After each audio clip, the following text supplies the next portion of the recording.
This is the Waring Historical Library at the Medical University of South Carolina. The building that we're standing in, known as the Waring Library, was built in 1894 and was originally known as Hoffman Library. It was named for the man who financed the building. The building was built to be the library for Porter Military Academy, which was a boys' school that operated on this part of campus. And so when the university acquired it, Dr. Waring, for whom the building is named, for whom the library is named, he was very good friends with the president of the university at the time, and they both decided that this would make a perfect home for the university's rare book collection. The rare book collection actually is a conglomeration of a couple of different book collections. The core of the collection dates back to the Medical Society of South Carolina's first gift of books, which was in 1791. The Medical Society of South Carolina was a professional organization here in town. It met monthly. It would talk, the members of the organization would talk about the latest therapies. They would talk about different diseases that were prevalent in the city at different times. And in 1791, they received the first gift of books. And that small gift of 14 books then grew over time and became a much larger library. Fast forward to 1824, when the medical college, or the Medical Society, founded the medical college.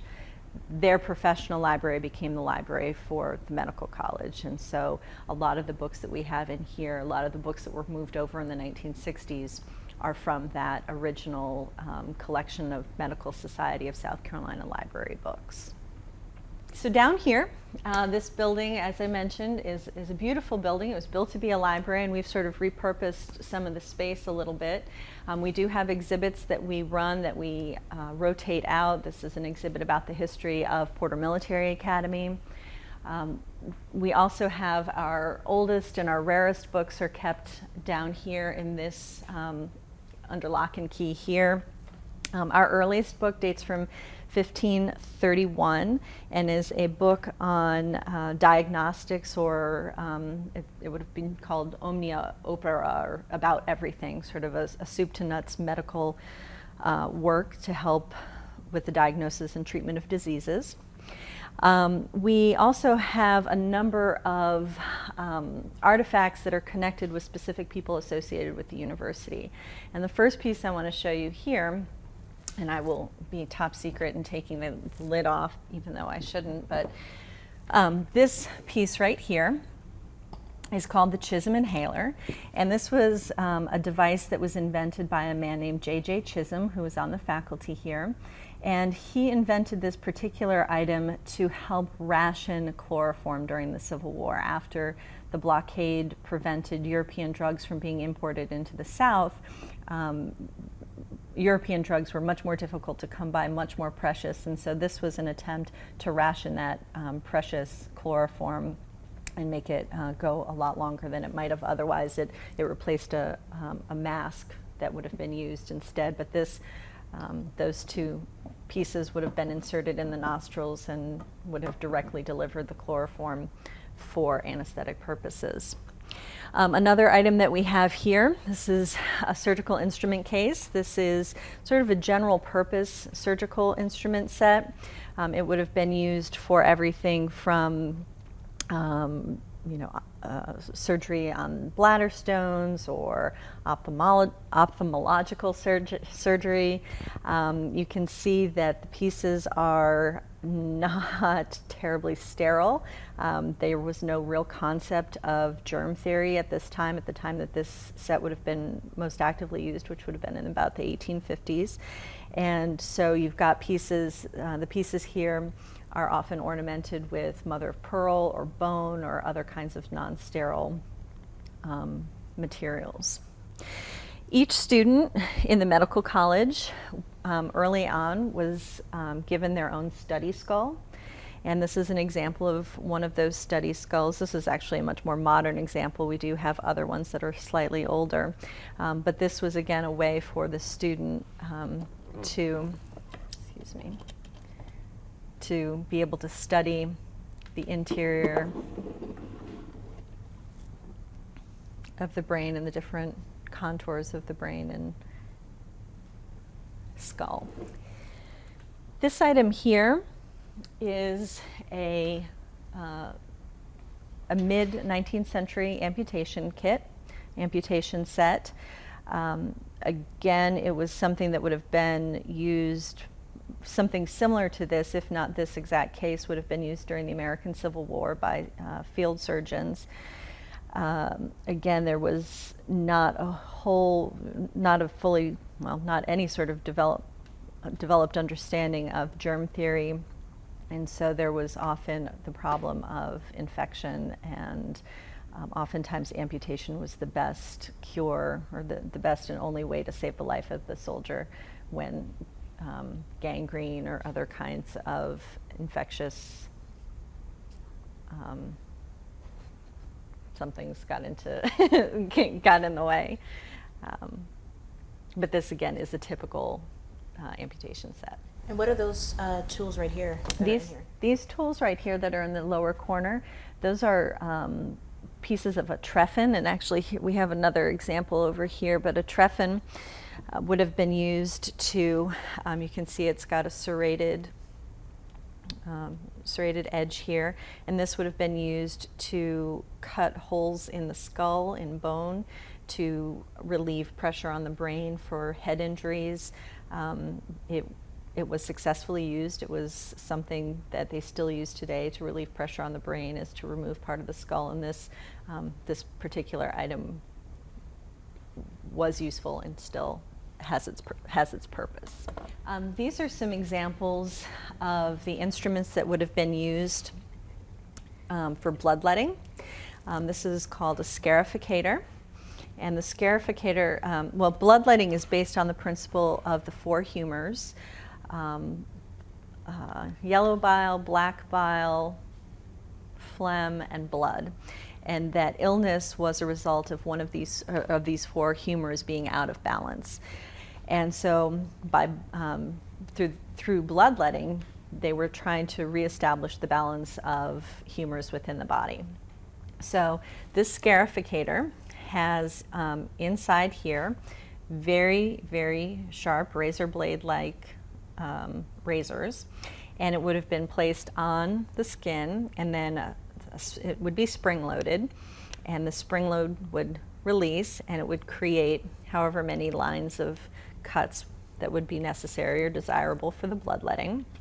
And then you would be bled from that site, and depending on what your illness was, there were different ideas about how much blood was important to draw off to reestablish that balance.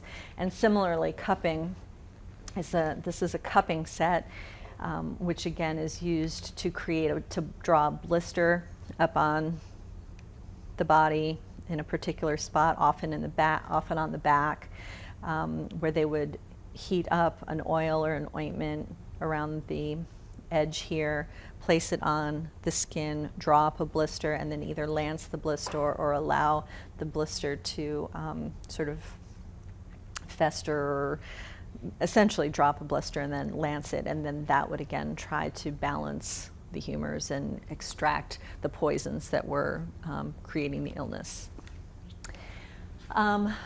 We have here, this is just a fun little example, especially in South Carolina in the late 19th, in the 19th and then in the early 20th century, most physicians outside of cities were generalists. They would be expected to deliver babies and to set broken limbs and to provide for sort of one-stop shopping of medical treatment. And this is a set of eyeballs that would have been useful. This is sort of a commercial set where you can sort of select what your preference is for your eye color and your eye shape and your eye size. And again, this might have been something that would have been in the doctor's bag of rural physicians in South Carolina.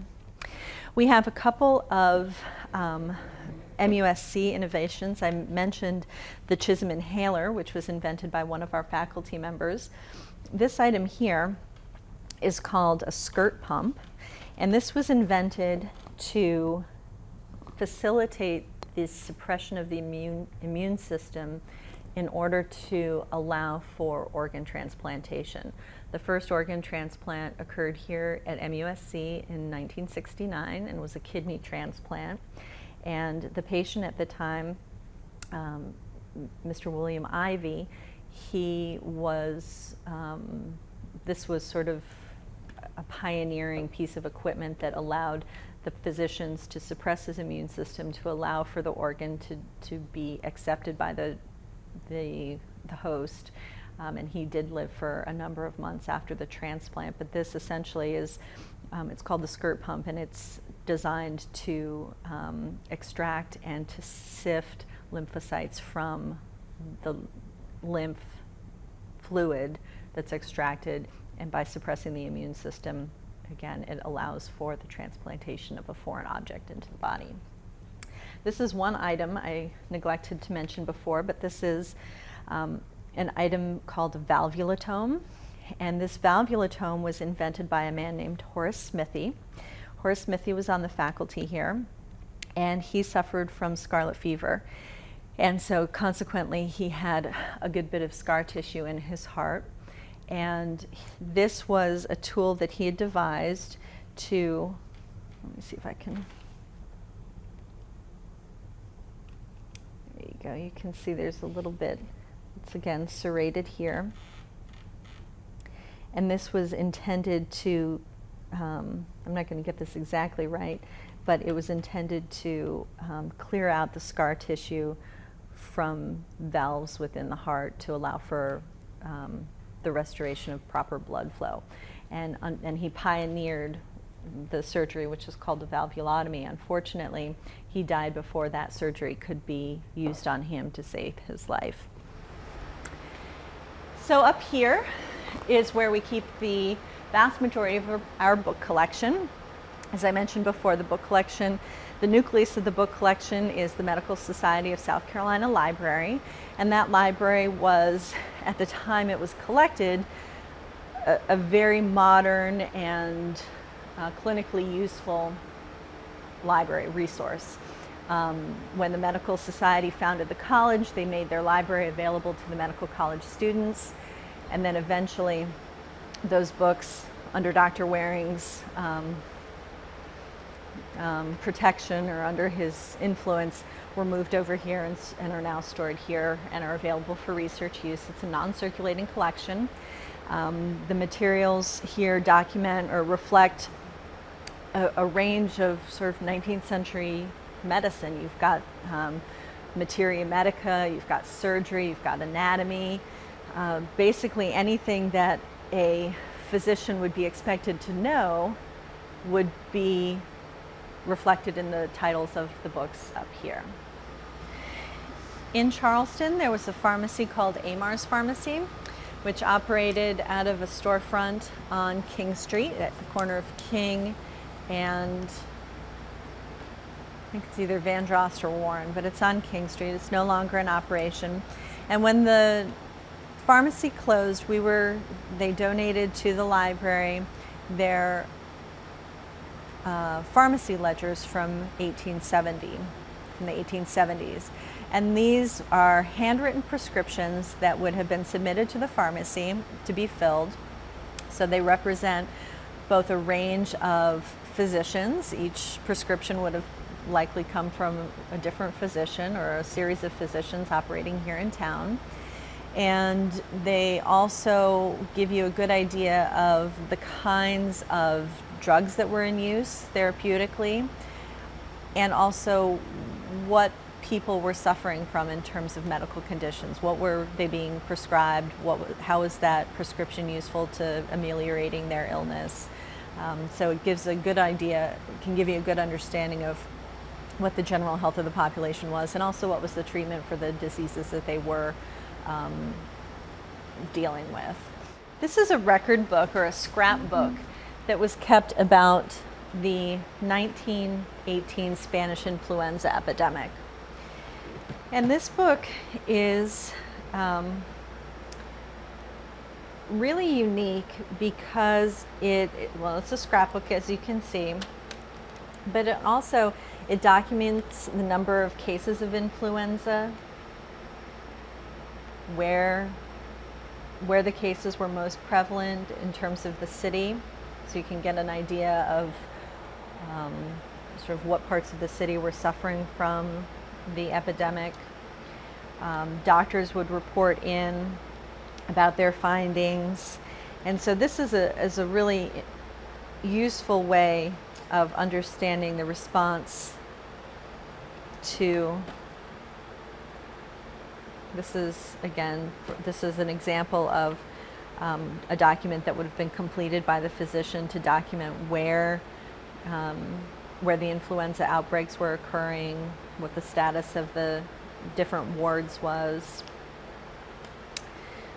There are also lists of, probably not that one, different lists of, we've got the doctors who were treating, how many cases they saw, where those cases were. And of course, you know, the 1918 Spanish influenza epidemic was a pandemic that killed millions of people worldwide. And so this is a sort of slice of how that epidemic played out in Charleston. This library is open to the public, and we get a lot of researchers who come in, a variety of researchers, people who are doing genealogical research, who are looking for information about members of their family who may have attended the college here. We also get academic historians who are looking at sort of medicine and society, or diseases or plagues or epidemics, sort of a whole range of people who are coming in to do research on different topics. Most of the people who are coming in here are pursuing some sort of research project on the history of medicine in South Carolina. Something to keep in mind is that the Medical University of South Carolina also includes the colleges of pharmacy, nursing, health professions, graduate studies, and dental medicine, and they each have their own history that we document here in the university archives.